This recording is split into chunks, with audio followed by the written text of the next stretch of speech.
Buenas tardes, mi nombre es Luis Carlos Dulcey, estudiante de Ingeniería de Petróleos, curso de Ingeniería de Yacimiento 2 del Instituto Universitario Politécnico Santiago Mariño, y vamos a hablar de las pruebas de presión y sus características. Las pruebas de presión, al igual que otras pruebas de pozos, son utilizadas para obtener información que nos proporciona las características del reservorio o del yacimiento, prediciendo el desempeño del mismo y diagnosticando el daño a la formación. Es uno de los métodos más importantes disponibles para los ingenieros de yacimientos. Para establecer estas características del reservorio, por otra parte, cabe resaltar que una prueba de presión es la única manera de obtener información sobre el comportamiento dinámico del yacimiento, es decir, el movimiento de los fluidos.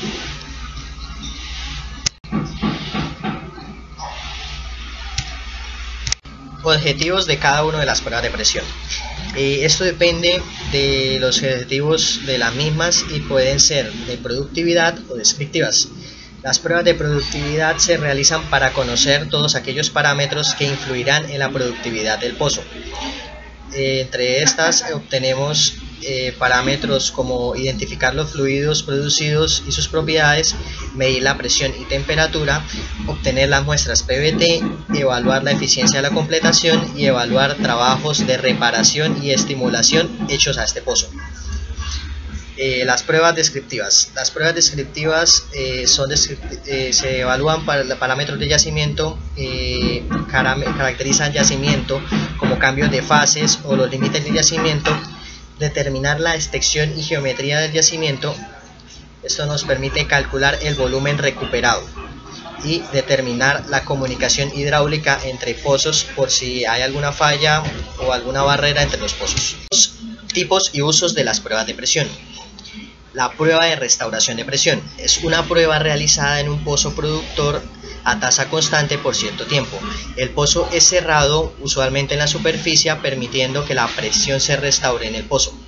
Esta prueba es usada para estimar la permeabilidad de la formación y la presión del área de drenaje actual y caracterizar el daño de estimulación y las heterogeneidades del yacimiento de los límites. La prueba de agotamiento es realizada por un pozo productor, comenzando idealmente por una presión ideal del yacimiento. La tasa y la presión son registradas como funciones del tiempo y la finalidad de esta prueba es la estimulación de la permeabilidad, el factor de daño skim y en algunas ocasiones el volumen del yacimiento. La prueba a tasas de usos múltiples. Se realiza a tasa de flujo variable, determinando la presión por periodos estabilizados de flujo. A través de esta prueba se puede determinar el índice de productividad del pozo y también se puede utilizar para un análisis nodal del mismo. Esta prueba de disipación de pozos inyectores. Se realiza cerrando el pozo inyector y haciendo un seguimiento a la presión de dicho pozo.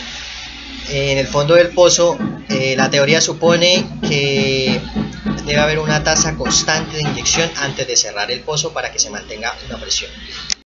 Análisis e influencia del efecto de daño.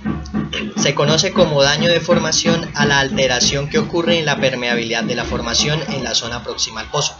El efecto de daño puede eliminarse por el taponamiento de los poros o canales porales con sólidos presentes en los fluidos de trabajo, como los fluidos de perforación, o por interacción de los fluidos de trabajo con los fluidos del yacimiento. La influencia ejercida por el efecto de daño puede ocasionar la reducción de la producción de los pozos debido a que representa una caída o diferencial adicional de presión que debe vencer el yacimiento para llevar los fluidos a la cima del pozo. Esto contribuye a retardar la observación de una respuesta del yacimiento y nos puede generar un grave problema de cambio de la tasa de productividad. Análisis e influencia del almacenamiento. Esto se refiere al efecto inicial de la prueba asociada al pozo, y cuando se combina con la respuesta del yacimiento, estos efectos retardan la observación de la respuesta del yacimiento, que es lo que se busca con las pruebas de presión.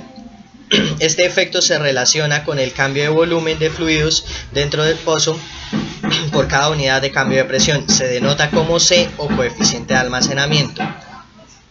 Existen varios mecanismos por lo que ocurren, pero los principales son el mecanismo de expansión de fluidos y el mecanismo de llene por cambio de flujo. Caracterización de pruebas estáticas. El flujo de un yacimiento es la presión que existe cuando no hay alteración mecánicas o de flujo.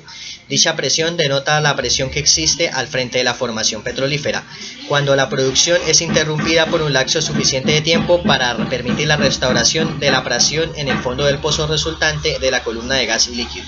Esta presión restaurada es igual a la presión que existe en la zona petrolífera. Por consiguiente, la presión de yacimiento es la presión que existe a condiciones de equilibrio antes o después de que se hayan iniciado las operaciones dentro del pozo.